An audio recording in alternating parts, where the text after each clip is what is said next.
Welcome to Rao Hindu Dharma. Subscribe பண்ணாதவர்கள் subscribe செய்து bell ஐகானை கிளிக் செய்து கொள்ளுங்கள். பாண்டிய நாட்டுக்கும் அர்ஜுனனுக்கும் உள்ள உறவு என்ன அறிந்து கொள்வோம். ஆதி பர்வம். இந்திரபிரஸ்தம் என்று அழைக்கப்பட்ட இன்றைய டில்லியிலிருந்து அர்ஜுனன் தீர்த்த யாத்திரையாக 12 மாதங்கள் மேலும் ஒரு மாதம் வனத்தில் இருந்தான். பிறகு மேலும் தொடர்ந்து பயணித்து நாக கன்னிகையான உலூபியை மணந்து கொண்டு கங்கை, கோதாவரி, காவேரி போன்ற பல தீர்த்தங்களில் ஸ்நானம் செய்து கொண்டே பாண்டிய நாட்டிற்கு வந்து அங்கு பாண்டிய அரசனின் புதல்வியான சித்ராங்கதை என்ற தமிழ் பெண்ணையும் மணந்து கொண்டான். அர்ஜுனம் புருஷவ்யாக்ரம் ஸ்திர ஆத்மானம் குணஹி யுதம் ச வை சம்வத்சரம் பூர்ணம் மாசம் ச ஏகம் வனி வசன் தீர்த்தயாத்ராம் ச கிருதவான் நாககன்யாம் அவாப ச பாண்டியஸ்ய தனயாம் லப்த்வா தத்ரதாபியான் சஹர்ஷிதஹ.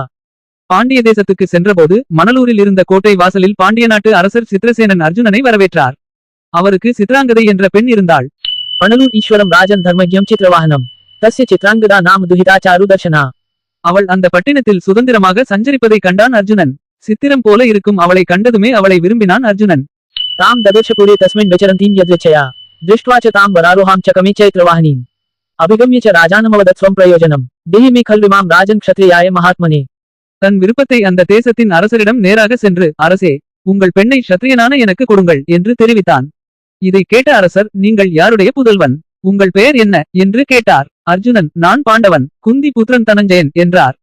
அர்ஜுனன் இவ்வாறு சொன்னதும் அந்த அரசன் மிகவும் சாந்தமாக பேசத் தொடங்கினார். யச்ருத்வா த்வப்ரவீத் ராஜா கஸ்ய நாம் கிம் உவாச தம் குந்தி புத்ரோ தனஞ்சயஹ தம் உவாசாத் ராஜா சசாந்த்வ பூர்வம் இதம் வசஹ. எங்கள் பாண்டிய ராஜ்யத்தில் ஒரு சமயம் பிரபஞ்சன் என்ற அரசர் இருந்தார். குழந்தை பாக்கியம் இல்லாத அந்த அரசர் தனக்கு சந்ததி அமைய தவம் செய்தார். அவருடைய உக்கிரமான தவத்தால் தேவாதிதேவனும் பினாகி என்ற ஆயுதம் கையில் ஏந்திய உமாபதியான சிவபெருமான் பிரசன்னமானார்.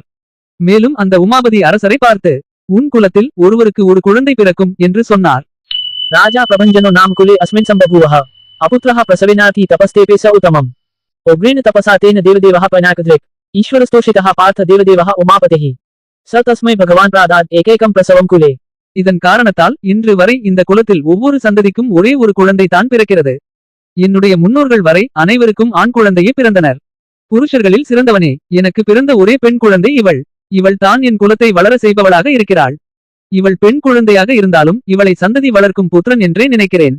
உன் மூலமாக இவளுக்கு பிறக்கும் குழந்தை என் குலத்தை எடுத்து செல்பவனாக இருக்க வேண்டும். இந்த உடன்படிக்கையின் அடிப்படையில் நான் என் பெண்ணை உன் கையில் ஒப்படைக்க சம்மதிக்கிறேன் என்றார் அரசர்.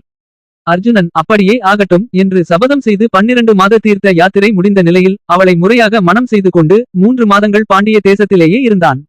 ஏகேகஹ பிரசவ தஸ்மாத் பவதி அஸ்மின் குலே சதா தேஷாம் குமாராஹ சர்வேஷாம் பூர்வேஷாம் மம ஜகேரே ஏகாச்ச மம் கன்யேயம் குலஸ்யோத்பாதனி வ்ரிஷம் புத்ரோ மமாயமிதி மே பாவனா புருஷர்ஷப புத்ரிகா ஹேது வெதினா சஞ்ஞேதா பரதர்ஷப தஸ்மாத் ஏகஹ சுதோ ஜாயते भारत त्वया एतच्छुल्कं भवत्वस्याः कुलकृजायताम् इह एतेन समयेन मां प्रतिगृह्णीष्व पाण्डव स तथेति प्रतिज्ञायतां कन्यां प्रतिगृह्य च मासे त्रयोदशे पार्थः कृत्वा वैवाहिकीं क्रियाम् उवास नगरे तस्मिन् मासांस्त्रींच तया सह.